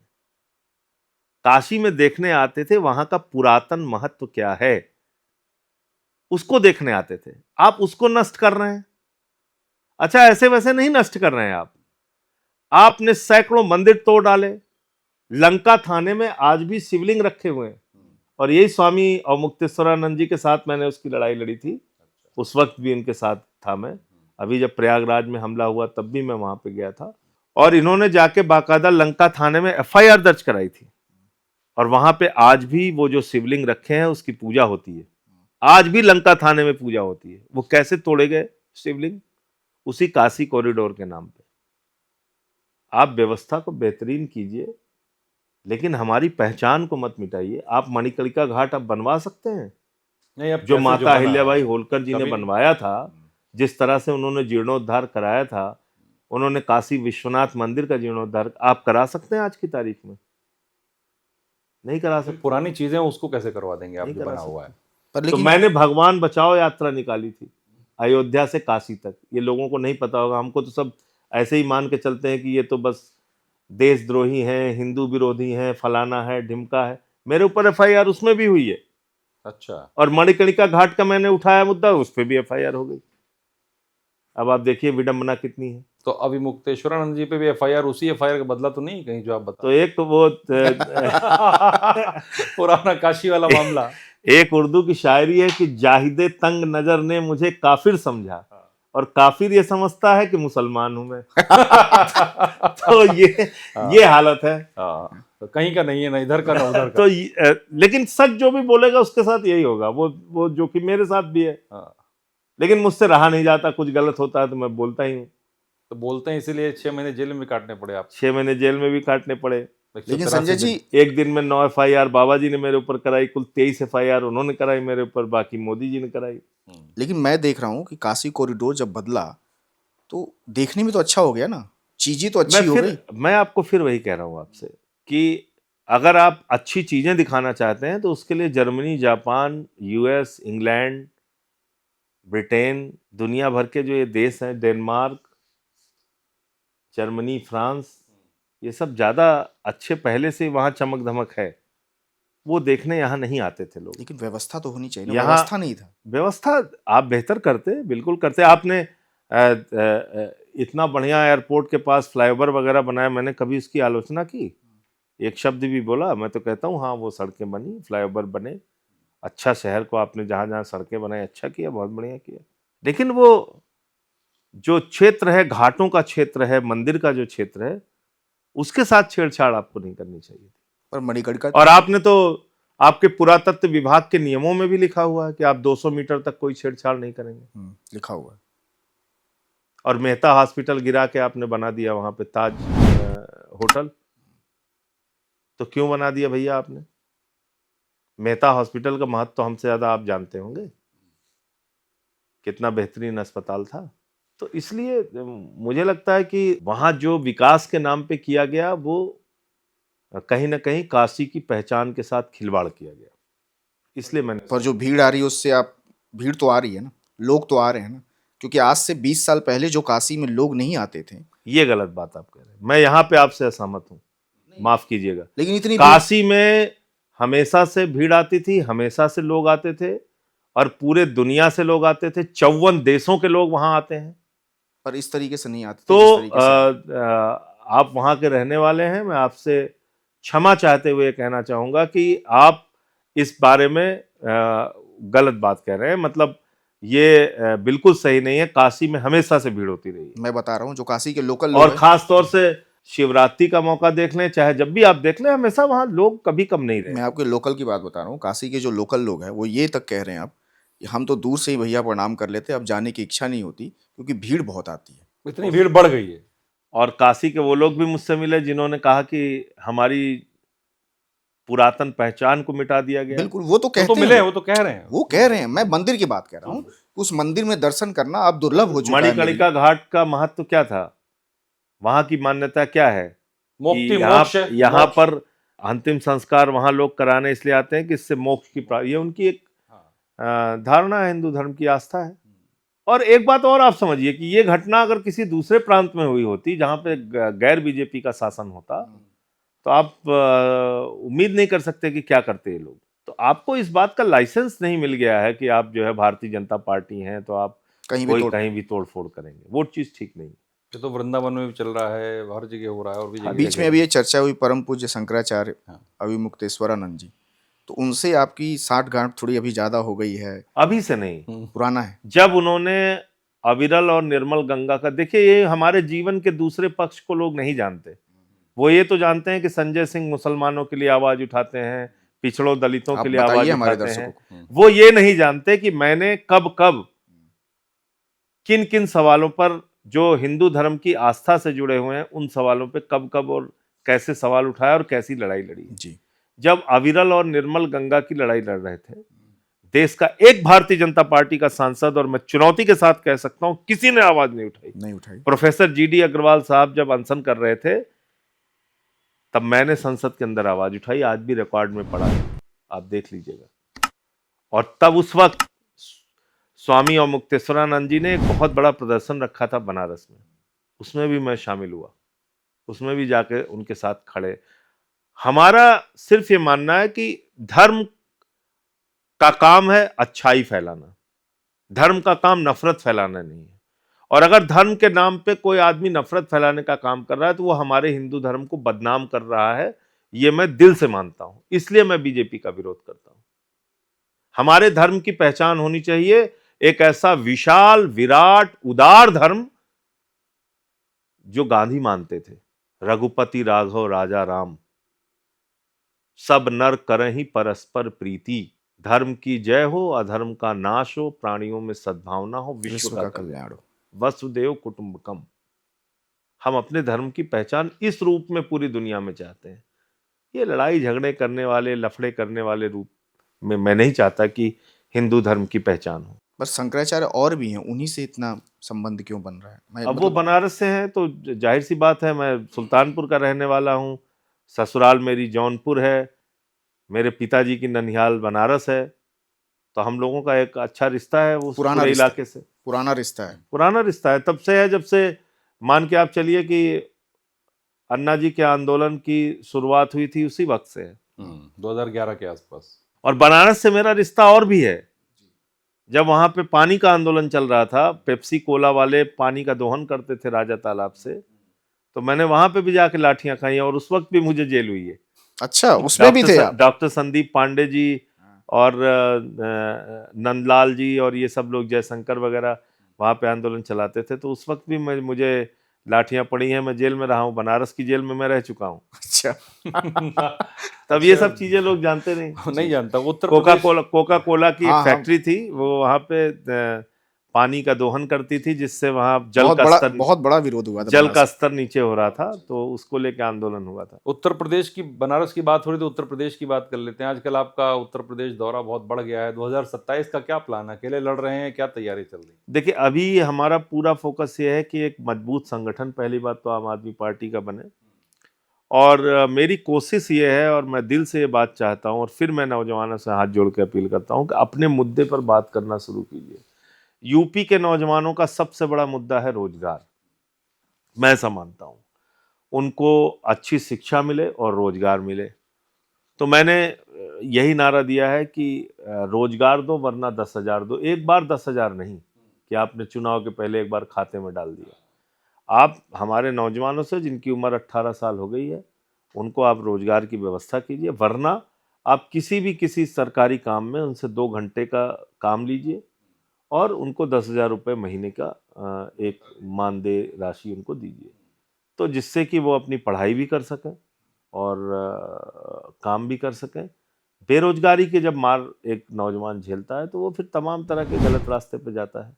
तो हमने रोजगार को एक बड़ा मुद्दा बनाया है और दूसरा सामाजिक न्याय दो, ये 2 मुद्दे हमने रखे हैं और इसको लेके हम यात्राएं कर रहे हैं यूपी के अंदर। अब तक 3 चरण की यात्रा हमारी हो चुकी है। 8 हमारे प्रशिक्षण शिविर हो चुके हैं, 8 हमारे प्रांतों के कार्यकर्ता सम्मेलन हो चुके हैं, अलग अलग विषयों पे आंदोलन हो चुका है और हम इंतजार कर रहे हैं कि जैसे ही हमारा पंचायत का चुनाव, मेरे ख्याल से डिले हो गया, थोड़ा डिले हो गया, जब भी खत्म होगा उसके बाद हम 27 के बारे में हमारे केंद्रीय नेतृत्व से बातचीत करके और तब ऐलान करेंगे कि यूपी का विधानसभा चुनाव हम कैसे लड़ेंगे।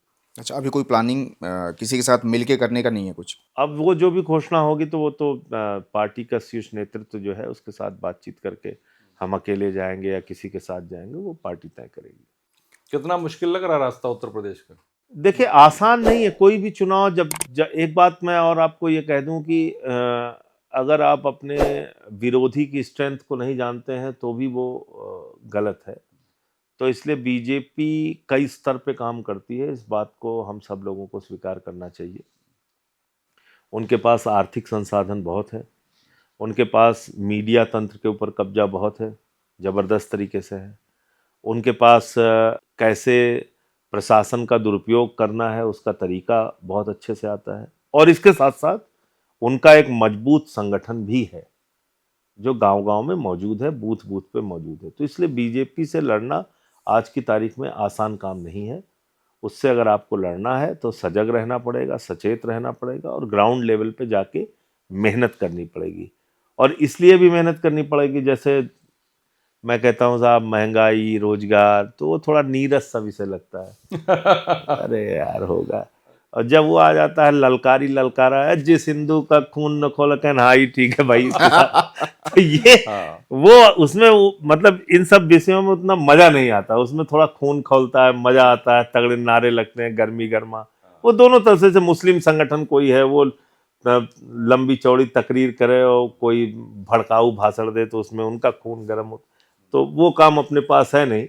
तो इसलिए थोड़ा मैं ये भी मानता हूँ कि अगर आपको एक सही मुद्दों की राजनीति करनी है तो उसके कारण से और कठिनाई है आपको। तो ये सर का क्या असर देख रहे हैं? 2.5 करोड़ वोट कटा है उत्तर प्रदेश में भी, तो 2.5 नहीं 4.5 करोड़ बात बढ़ गया दोबारा उसमें। हाँ, देखिए, उत्तर प्रदेश में एक लिस्ट तैयार की राज्य निर्वाचन आयोग ने। जो राज्य निर्वाचन आयोग ने लिस्ट तैयार की उसमें उत्तर प्रदेश के पंचायत चुनावों के लिए वो लिस्ट तैयार की गई और उसमें बताया गया कि करीब करीब शहरी और ग्रामीण मतदाता मिला के 17 करोड़ मतदाता है। फिर एक राज्य निर्वाचन अधिकारी के द्वारा वो तैयार की गई। फिर एक तैयार की गई SIR की लिस्ट, जिसमें हमारे ज्ञानेश कुमार जी के नेतृत्व में वो हुआ और उसमें पूरे उत्तर प्रदेश की जो लिस्ट बनी उसमें निकल के आया कि ये 12 करोड़ 55 लाख वोट है। तो 4.5 करोड़ मतदाता कहाँ चले गए? ये तो 1/3 हो गया ना। और एक बात आपको बता दूं, जो स्थानीय निकाय की लिस्ट थी वो जारी हुई संभवतः दिसंबर 4 या 5 के आसपास। हाँ, दिसंबर में ही जारी हुई। और जो SIR की लिस्ट थी वो जारी हुई 6 जनवरी 2026 को। तो यार 20-25 दिन के अंतर में, 1 महीने के अंतर में इतना बड़ा फेर कैसे आ गया? कर्मचारी वही है, राज्य वही है, निर्वाचन लिस्ट वहीं की बन रही है, तो लिस्ट काटा कैसे गया? इसका वोट काटा गया? कौन लोग गायब कर दिए गए? अब 4.5 करोड़ कोई छोटा मोटा आंकड़ा तो है नहीं। मतलब कैसे छाटा गया? अब उसमें भी देखिए आप, अगर आप आंकड़ा निकाल के देखेंगे तो जो भी बीजेपी के विरोधी वोट हैं, चाहे वो मुस्लिम्स हैं, यादव हैं, उनकी कंप्लेंट ज्यादा निकल के सामने आ रही है कि उनके वोट काटे गए। सर, अगर आपसे बात हो रही हो और दिल्ली की बात ना करे तो नाइंसाफी हो जाएगी। नहीं, बिल्कुल करिए दिल्ली की बात। दिल्ली में हार सर क्या चूक आपने देखी, पहली चीज। हाँ। और सर हार के बाद अचानक केजरीवाल जी बिल्कुल गायब ही हो गए दिल्ली से। तो दोनों सवालों का जवाब दे देता हूँ। बिल्कुल। पहली बात तो दिल्ली की हार की जो सबसे बड़ी वजह रही कि हमारी लीडरशिप को चुनाव के 2 साल पहले से या लगभग 2.5 साल पहले से इन्होंने टारगेट करना शुरू कर दिया। 25 में चुनाव था और मान के चलिए कि 23 के बाद इन्होंने परेशान करना शुरू कर दिया, सारे काम ठप करना, वो करना। उसमें हम लोगों को ऐसा लगता था कि सब कुछ के बावजूद कभी भी ये लोग केजरीवाल जी को नहीं टच करेंगे। चलो हमसे नाराज रहते हैं, हमें उठा के जेल में डाल देंगे। मनीष सिसोदिया जी के बारे में भी हम लोगों ने नहीं सोचा था कि इस तरीके से करेंगे, लेकिन एक एक करके मनीष सिसोदिया, सत्येंद्र जैन, मुझे, और अंत में केजरीवाल जी को भी इन्होंने अरेस्ट किया। उसके कारण से 2-3 जो बहुत बड़ी हमारी स्कीम थी वो ठंडे बस्ते में पड़ी रह गई, वो लागू नहीं हो पाई। जिसमें महिलाओं को जो पैसे देने की बात थी, जिसकी सिर्फ घोषणा करके हम लोग रह गए और वो हम कर नहीं पाए इम्प्लीमेंट। हमारे सीवर सिस्टम को मतलब उस काम को बिल्कुल एक तरीके से एलजी साहब खूंटा गाड़ के बैठ गए कि नहीं होना है। दिल्ली में बारिशों के समय तमाम लोगों ने कठिनाइयां झेली, नहीं काम करा पाए हम लोग, क्योंकि लीडरशिप सब अंदर थी, कोई फाइलें स्वीकृत होती नहीं थी, काम होता नहीं था। वो जो एक जानबूझ के दिल्ली के काम को ठप किया गया, फिर हमारा एक फैसला हमारे पक्ष में आया, उसको 8 दिन में अध्यादेश ला के बदल दिया गया। वो जो एक पूरा एक रणनीतिक तरीके से धीरे धीरे करके, और शराब घोटाला एक चीज एक ऐसा क्रिएट किया गया मीडिया के माध्यम से भी चारों तरफ। मतलब नकली शराब से 100 लोग गुजरात में मर जाते हैं, वो किसी मीडिया में चर्चा का विषय नहीं बनता। हजारों करोड़ की वहां अवैध शराब बिकती है, वो किसी मीडिया में चर्चा का विषय नहीं बनता। लेकिन केजरीवाल और आम आदमी पार्टी को टारगेट कर करके और मुझे, जो कि मेरा कोई लेना देना ही नहीं सरकार का, मैं दूर तक कोई अंग नहीं, मुझे टारगेट करके जेल में डाल दिया। इन सब वजहों से दिल्ली के लोगों का काम जो बाधित हुआ, एक तो उसकी नाराजगी थी, और चुनाव के समय में पहली बार दिल्ली में ऐसा हुआ। 3 चुनाव मैं देख चुका हूं, 13 का, 15 का, 20 का, लेकिन 25 का जो चुनाव हुआ इस बार, ये बिल्कुल अलग लेवल पे हो रहा था। अच्छा। अंधाधुंध पैसा, अंधाधुंध प्रशासन का दुरुपयोग, सीना ठोक के यहाँ के जो मौजूदा दूसरे सबसे बड़ी मंत्री हैं वर्मा जी, उन्होंने पैसे बांटे, जूते बांटे, लोटा बांटा, चादरें बांटी, और सब हम लोग शिकायत करते गए, कहते गए बार बार कि ये हो रहा है, ये हो रहा है। दिल्ली के अंदर लगभग 40,000 वोट काट दिए गए नई दिल्ली कॉन्स्टिट्यूएंसी में। अच्छा, यहाँ भी काटे? जब केजरीवाल साहब जेल में थे, 40,000 वोट दिल्ली की इस नई दिल्ली कॉन्स्टिट्यूएंसी में काट के दूसरी जगहों पे शिफ्ट कर दिए गए। ठीक है। मंत्रियों के घरों पर कहीं 22 वोट, कहीं 26 वोट, कहीं 25 वोट, ऐसे करके बनाए गए। इसकी सबकी शिकायत है, लिखित शिकायत है।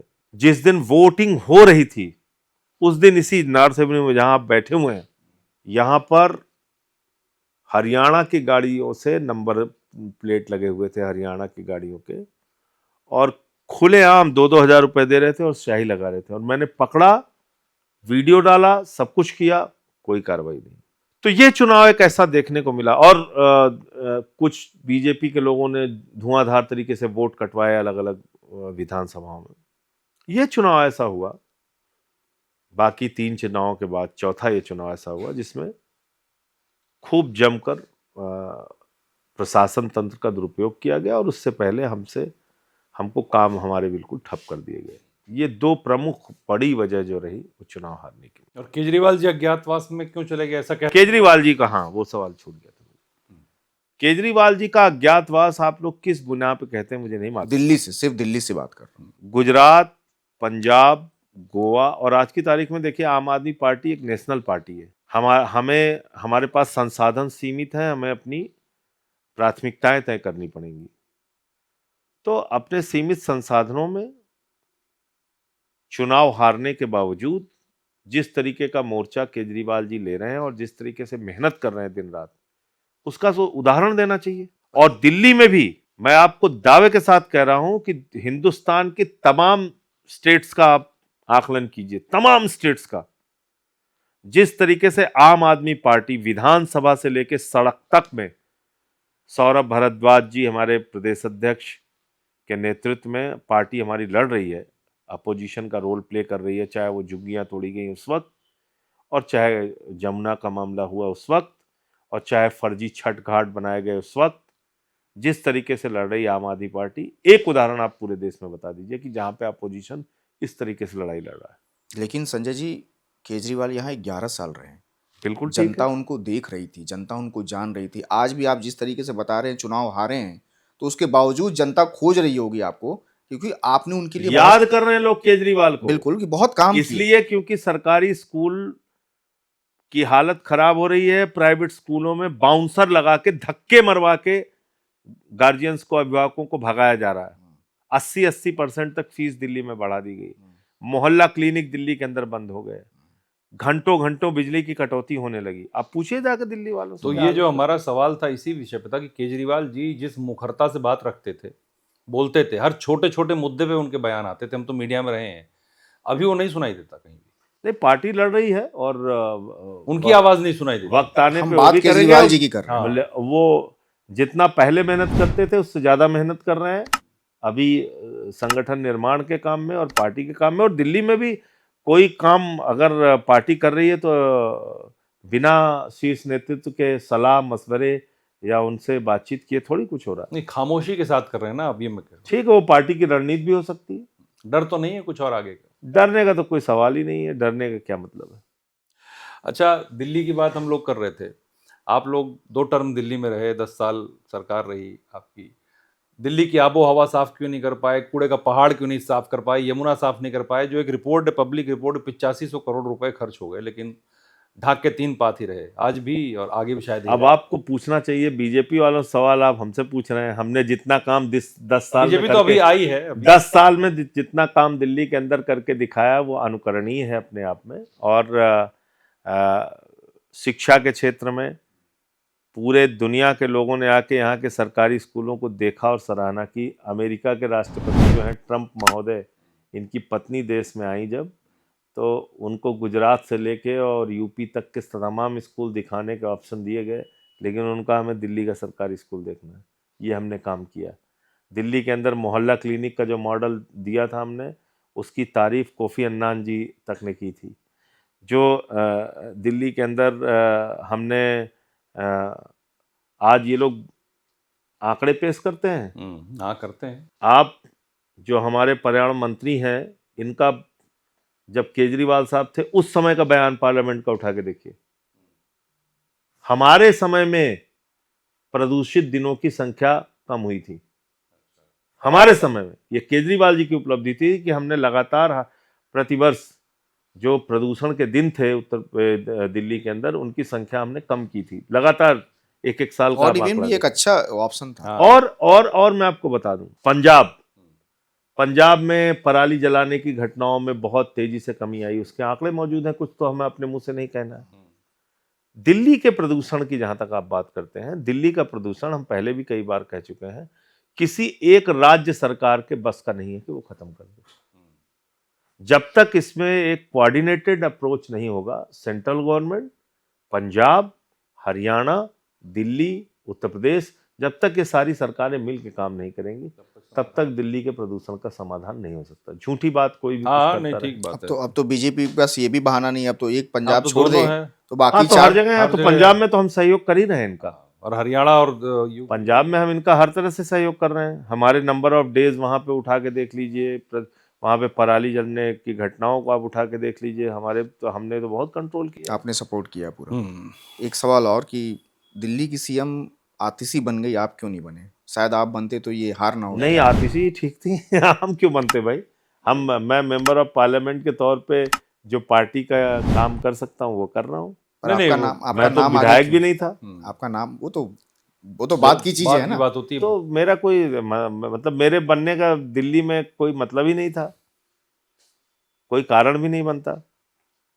केजरीवाल साहब का फैसला बहुत अच्छा था और हम सबने उसको स्वीकार किया। मतलब आप उसमें चेहरे में कहीं नहीं आ रहे थे, कोई फिट नहीं मतलब हो ही नहीं था, कोई कारण ही नहीं बनता। मैं राज्यसभा का सांसद हूँ और अच्छे से पार्टी की मतलब वो सही फैसला था। एकदम सही फैसला था। अच्छा, गृह मंत्री अमित शाह जी आपके सामने बैठे तो 5 सवाल आप कौन से पूछेंगे उनसे? जरूर पूछेंगे ही पूछेंगे। कभी बैठ जाए, मौका मिले। ये सब काल्पनिक बातें हैं। अभी क्या, जब कभी बैठे रहेंगे तो उनसे सामने सामने पूछने पे ज्यादा ठीक रहेगा। नहीं, कुछ पता मतलब बोलेंगे तो लोगों को पता चलेगा हाँ ये संजय सिंह जी सोच रहे हैं। देखिए, मेरा तो बीजेपी वालों से पूरे तौर पे एक ही बात कहनी है कि भैया देश की तरक्की के बारे में सोचो। ये नफरत की दुकान चलाना बंद कर दो यार, इससे कुछ नहीं होने वाला। एक तो आप लोग भी दुखी रहते होगे, लोगों को अलग दुखी। भाई नफरत से कोई आदमी खुश रह सकता हो तो उसका नाम बता दीजिए मुझे। एक परिवार अगर नफरत से खुश होता हो तो प्रधानमंत्री जी बता दें कि नहीं, इस परिवार ने नफरत का प्रयोग किया और ये परिवार देखे कितना खुशहाल है आज। नफरत से तो एक परिवार जब खुश नहीं रह सकता तो नफरत फैला के देश भर में आप पता नहीं कैसे आप सोचते हैं कि हिंदुस्तान इससे बहुत विकसित हो जाएगा, खुशहाल। और देखिए एक बात और समझ लीजिए आप, अभी एक सर्वे में पढ़ रहा था, इस देश के 80% लोग चाहते हैं कि भारत एक धर्मनिरपेक्ष राष्ट्र है जहां पे सभी धर्मों का सम्मान हो। लोग यहाँ पे मिलकर रहना चाहते हैं। ये कोई मतलब लोगों की मानसिकता नहीं है झगड़ा लड़ाई करने की। आप अपनी रोटियां सेकने के लिए कब तक इस देश को ऐसे लड़ाते भिड़ाते रहोगे? आप वास्तव में चाहते हैं स्वदेशी हो इस देश में, अच्छी बात है। आप चाहते हो आत्मनिर्भर बने भारत, बहुत अच्छी बात है। आप चाहते हैं मेक इन इंडिया हो, ठीक है, बहुत बढ़िया है। तो लेकिन ये कहने से थोड़ी होगा, करना पड़ेगा, करना पड़ेगा। सबका साथ सबका विकास हो, सबका विश्वास आपका नारा है। सबका विश्वास भी जुड़ गया उसमें जुड़ गया, आपका नारा है ये। तो इस पे काम कीजिए ना। सबका साथ सबका विकास और सबका विश्वास, और मुस्लिम महिला कंबल नहीं देना, उसको छीन लेना। वीडियोस ज्यादा आते हैं तो संजय भाई भी उसको देख लेते हैं और उसको छीन लेना, कंबल छीन के हम विकास कर रहे हैं सबका। सर, अब हम आखिरी दौर पे हैं इस पॉडकास्ट के, तो मैं आपसे एक सवाल और कि आप सच्ची देशभक्ति की परिभाषा बता सकते हैं? क्योंकि आपने सदन में कह दिया कि देशभक्ति के नारे, एक नारा तो आपने विश्वास वाला बताया, देशभक्ति के नारे क्या गुनाह छिपाने के लिए होते हैं? ऐसा आपको लग रहा है क्या? देखिए, देशभक्ति का तो पता आपको संकट के टाइम में ही चलता है। इस देश में कोरोना की महामारी आई, उसमें संजय सिंह की क्या भूमिका थी इसका मूल्यांकन कर लीजिएगा। तो मैं वास्तव में देशभक्त हूं कि नहीं हूं, इसके आधार पर इसका मूल्यांकन होना चाहिए। तो जब भी इस देश में कोई संकट की स्थिति आए या समाज में कहीं पीड़ा दिख रही हो, कोई अस्पताल में भर्ती है मरीज और मेरे नॉलेज में है और मैं उसकी मदद करने के लिए कितना आगे जाता हूँ नहीं जाता हूँ, या कहीं स्कूलों की समस्या है या कहीं अस्पताल की समस्या है, या कोई दुखी आदमी आपके पास आया, तो एक नेता के तौर पे आपकी क्या भूमिका है, कैसे आप उसकी मदद कर पाते हैं। मुझे लगता है देशभक्ति तो वही है कि जब देश के ऊपर संकट पड़े, समाज के ऊपर संकट पड़े, तो आप कहाँ खड़े हैं। उसके पहले तो बातें बहुत बड़ी बड़ी होती हैं। भगत सिंह पैदा हों लेकिन पड़ोसी के घर में, हमारे घर में, ये तो सही हमारे घर में नहीं। तो इस मानसिकता से तो बाहर निकलना पड़ेगा। और दूसरी बात यह है कि जोखिम भी उठाना पड़ेगा। जोखिम कैसा?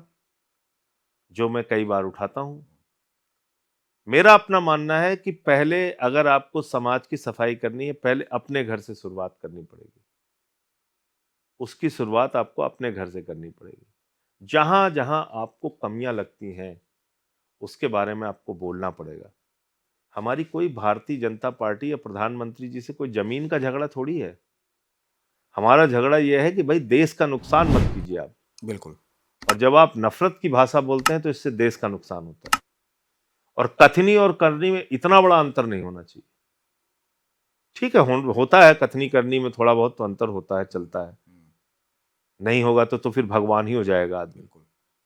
लेकिन इतना भी बड़ा अंतर नहीं होना चाहिए कि एक तरफ तो आप कह रहे हैं कि साहब हम स्वदेशी अपनाएंगे और दूसरी तरफ आप कह रहे हैं कि हम 45 लाख करोड़ रुपए का अमेरिकी सामान हिंदुस्तान मंगवाएंगे। इतना विरोधाभास आपके चरित्र में कैसे हो सकता है? तो ये एक जो विरोधाभासी चरित्र है, ये मुझे कहीं ना कहीं परेशान करता है। और देशभक्ति पे तो मैं अभी भी वही कह रहा हूं कि संकट के वक्त ही देशभक्ति पता चलेगी। पहले ये तय करो कि वफादार कौन है, ये वक्त तय करेगा कि गद्दार कौन है। हमारा last round sir fast forward round होता है, उससे पहले एक सवाल छोटा सा। आप फिल्मों के बहुत शौकीन हैं, ये सबको पता है, इसीलिए आपको टिकट कब जोड़ दिया था। और तो आपने आखिरी फिल्म कौन सी देखी थी और आपको गाना पसंदीदा क्या है आपको? थोड़ा सुना दी, गुनगुना दीजिए, आप गाते अभी धुरंधर ही देखी थी। अभी देखी आपने? अरे वाह, तो देशभक्ति पे ही है वो। बहुत कुछ दिखाया है उसने। नहीं, चलिए अब उसकी आलोचना करने का कोई फायदा नहीं है। तो एक थोड़ा कुछ अगर गाना आपको कोई अच्छा गुनगुना दीजिए, आप गाते। फेवरेट गाना कौन सा है सर आपका? वही गुनगुनाइएगा। नहीं, हम तो ज्यादातर जो मतलब जो पार्टी के लिए या उसके लिए गाते हैं, तो अपना पार्टी के अंदर एक गीत अक्सर मैं गुनगुनाता हूँ, साथियों के साथ गाता भी हूँ। रुके न जो, रुके न जो, झुके न जो, दबे न जो, मिटे न जो, हम वो इंकलाब हैं, जुल्म का जवाब है, हर शहीद का गरीब का हम ही तो ख्वाब है।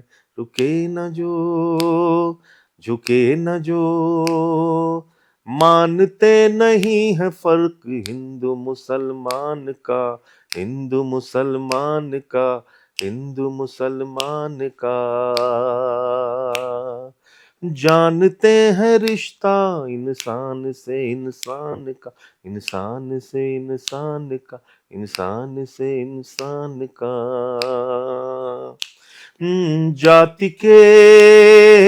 जाति के धर्म के भाषा और वेश के द्वंद्व को मिटाएंगे, समानता को लाएंगे।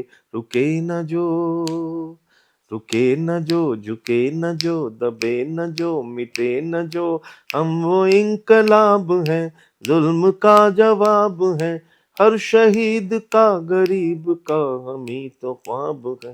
रुके न जो। वाह, जितना आप सियासत में उतना सुर भी बहुत अच्छा लगा। गजब सुर है आपका, गजब। बहुत अच्छा, मजा आ गया। अब हम सर फास्ट फॉरवर्ड राउंड पे आते हैं। एक लाइन का, वन लाइन का सवाल, आप वन वर्ड में या वन लाइन, जो जैसे भी समझ में आए जवाब दीजिएगा। आज की तारीख में मौजूदा जो पसंदीदा मंत्री कौन है आपका? पसंदीदा मंत्री नहीं, नितिन गडकरी जी का काम अच्छा है, बस उसमें एक ही चीज मैं जरूर उनसे चाहूंगा कि ये जो 40% बिलो टेंडर डाल के काम की क्वालिटी से लोग कॉम्प्रोमाइज कर रहे हैं ठेकेदार, उसके बारे में जरूर उनको विचार करना चाहिए। ठीक है सर। नरेंद्र मोदी जी पर एक शॉर्ट लाइन, कोई छोटी सी। नरेंद्र मोदी जी पे तो मैं बहुत बोल चुका हूँ।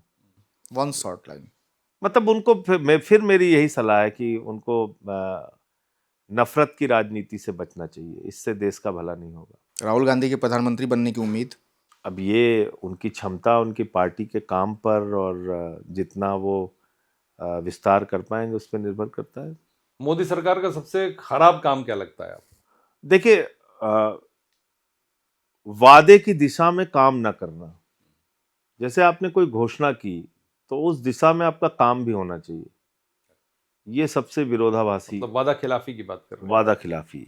कोई ऐसा मंत्री भी है जो सबसे भ्रष्ट लगता है आपको? सबसे भ्रष्ट मतलब अभी देखिए, भ्रष्टाचार की आप बात करेंगे तो शुरुआत कहाँ से होती है? प्रधानमंत्री जी के दोस्त से, गौतम अडानी से, और सारे नियमों को तोड़ के मरोड़ के ताक पे रख के जिस तरह के उनके लिए ठेके लाट किए जाते हैं, न सिर्फ हिंदुस्तान में बल्कि विदेशों में भी जाकर उनको ठेके दिलवाए जाते हैं, वो देश के लिए ठीक नहीं है, वो देश के लिए अच्छा नहीं है।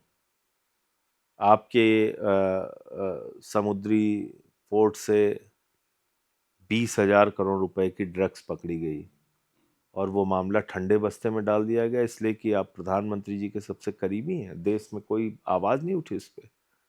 और मैंने संसद के अंदर कहा कि एनआईए ने उस ड्रग्स के बारे में लिख के दिया कि ये पैसा पाकिस्तान में आतंकवादियों को प्रशिक्षित करने के लिए इस्तेमाल किया जाता है। ये ड्रग्स का पैसा, जो ड्रग्स में लोग पकड़े गए थे उनके बेल का विरोध करते हुए एनआईए ने, जो सरकार की एजेंसी है, उसने सुप्रीम कोर्ट में एफिडेविट दिया।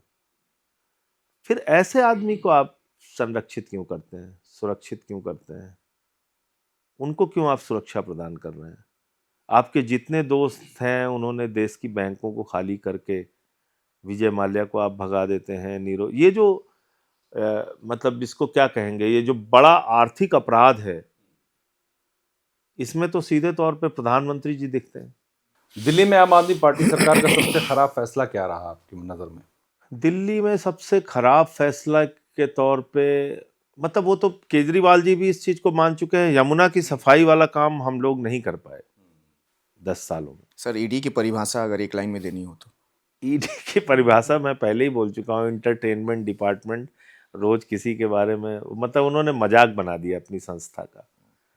उन्होंने अब उनके किसी केस या उनके किसी रेड को या उनकी किसी कार्रवाई को लोग गंभीरता से नहीं लेते। लोग समझते हैं कि यार ये तो प्रधानमंत्री के कहने पे, मतलब सही भी हो अगर वो करते होंगे, मैं नहीं कह रहा हूँ कि सारा कुछ फर्जी कर रहे हैं, जी जी।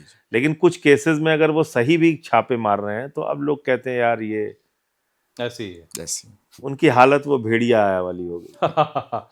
2029 में कौन जीतता दिख रहा है, विपक्ष या बीजेपी? नहीं, 2029 में विपक्ष जीतेगी। जिस तरह से मोदी जी की हालत चल रही है और जिस तरह से वो, देखिए, ऑपरेशन सिंदूर और यूएस ट्रेड डील से भारत की प्रतिष्ठा को उन्होंने गिराया है दुनिया के सामने, और ये ठीक बात नहीं है। सब कुछ बर्दाश्त कर सकते हैं लोग, और लेकिन ये नहीं बर्दाश्त कर पाएंगे। और जिस तरह से यूजीसी के नाम पे अभी झगड़ा कराया उन्होंने, उससे भी इनके जो खुद के अपने सपोर्टर मतदाता हैं उनमें भी गुस्सा है। तो इसलिए मुझे लगता है 29 की राह बहुत मुश्किल है। 27 में सर यूपी का किला? 27 भी मुश्किल है। मुश्किल है। हाँ, बहुत शुभकामनाएं सर आपको यूपी के चुनाव के लिए आने वाले। लेकिन फिर भी मैं दोहरा रहा हूँ अपनी बात को, मैं उससे पीछे नहीं हट रहा हूँ कि बीजेपी से लड़ना हमेशा आसान नहीं है। बीजेपी से लड़ना मुश्किल का काम है, जिसके लिए विपक्ष को ज़्यादा तैयारी के साथ जुटना चाहिए। तो आप तैयारी कर ही रहे हैं 27 के लिए, उत्तर प्रदेश में आप मेहनत कर ही रहे हैं, तो हमारी शुभकामनाएं आपके साथ है। और फिर एक बार मिलेंगे, बात करेंगे, और एक बार आपसे आरक्षण पर भी पूरी चर्चा करेंगे। आपने ज़्यादा, हाँ, मैंने उसको कहा है, उसको आप अलग से रखिए। बिल्कुल अलग से करेंगे, मैं पूरे आंकड़ों के साथ आपको, और हम भी चाहेंगे कि हम जब बात करें तो आंकड़ों के साथ ही बात करें। मेरे पास जो था मैंने आपको बताया ही। बहुत धन्यवाद सर, आपने समय दिया हम पॉडकास्ट वाला। बहुत बहुत आभार सर, बहुत बहुत आभार आपका।